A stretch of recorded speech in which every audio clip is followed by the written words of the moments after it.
टूनी चिड़िया के बेटे कुकू की तबीयत बहुत ख़राब होती है। उसको 2 दिन से बुखार होता है। टूनी चिड़िया घर में पड़ी दवाइयाँ उसको देती रहती है, लेकिन उसका बुखार नहीं उतर रहा होता।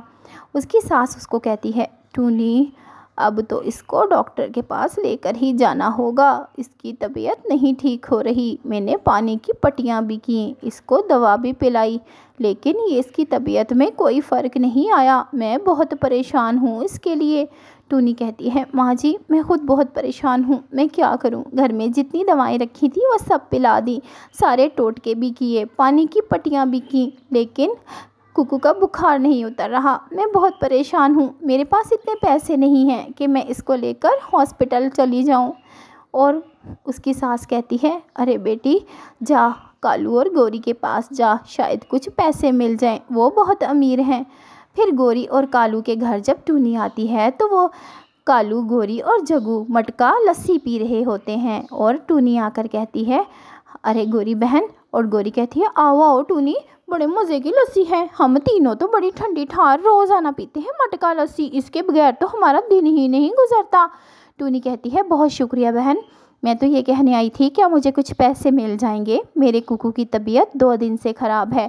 उसको घर में रखी दवाइयाँ देती रही, लेकिन उसको आराम नहीं आया। अब उसको हॉस्पिटल लेकर जाना होगा। उसका बाप अभी तक नहीं आया, 2 दिन से दूसरे जंगल में काम के लिए गया है। अगर जैसे ही वो आएगा मैं तुम्हें पैसे लौटा दूँगी। गोरी कहती है, माफ़ करना, इतने तो पैसे घर में नहीं हैं कि मैं तुम्हें दे दूं। खर्चे के ही पैसे होते हैं, रोज़ तुम्हें पता तो है खर्चा कितना होता है। जग्गू ही इतनी चीज़ें खा जाता है, मेरे पास तो पैसे छोड़ता ही नहीं है। और कालू, आपको भी तो पता है, आप तो घर की खाना खाते ही नहीं। अभी रात का भी खाना मंगवाना है हमने। सॉरी, अगर मेरे पास पैसे होते तो मैं तुम्हें ज़रूर दे देती। और फिर ये सुनकर टूनी वहाँ से चली जाती है। कालू, गोरी और जग्गू फिर से लस्सी पीने लगते हैं। गोरी तो हरियल तोते के घर भी जाती है, लेकिन उसका घर बंद होता है क्योंकि वो दूसरे जंगल गया होता है अपनी माँ के पास। और फिर टूनी वहाँ से भी उठती है और जंगल में एक पेड़ के पास बैठकर रोने लगती है। क्या करूँ, कहाँ से अपने बेटे की दवा लाऊँ। इतना बीमार है मेरा बेटा और मैं उसकी दवा भी नहीं ला सकती क्योंकि मेरे पास पैसे नहीं हैं।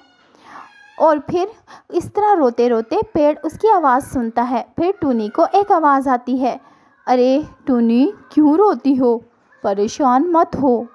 टूनी कहती है, कौन है। और वो पेड़ कहता है, मैं पेड़, ये देखो मेरे अंदर जो सुराख है, इसमें अंदर देखो, तुम्हें एक पोटली नज़र आएगी, वो निकाल लेना। वो सोने से भरी हुई है, वो सब तुम्हारे लिए है, किसी को बताना मत, और जब दिल करे आकर निकाल लिया करना। ये सिर्फ तुम्हें ही मिलेगा क्योंकि तुम बहुत अच्छी हो और मजबूर भी, तुम्हें ज़रूरत है इसकी। आओ और मेरे अंदर अपना मुंह करके देखो, तुम्हें जो नज़र आए वो निकाल लेना।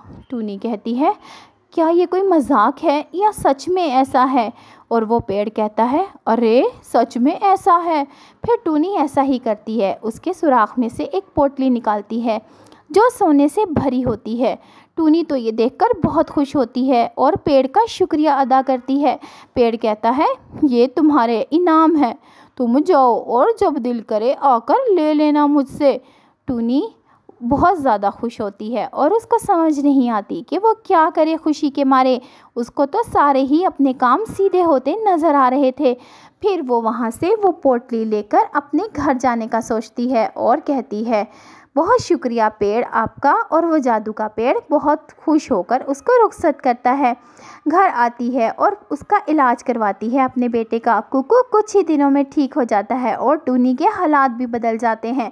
कुकू को बहुत सेहतमंद देखकर टूनी तो बहुत खुश होती है और उसकी सास भी। फिर वो अपनी सास को सब कुछ बताती है कि उसको जादू के पेड़ ने कैसे सोने का पोटला दिया और उसमें से सोना निकला, तो वो सारे ही काम सीधे हो गए और कुकू की दवाई भी आ गई।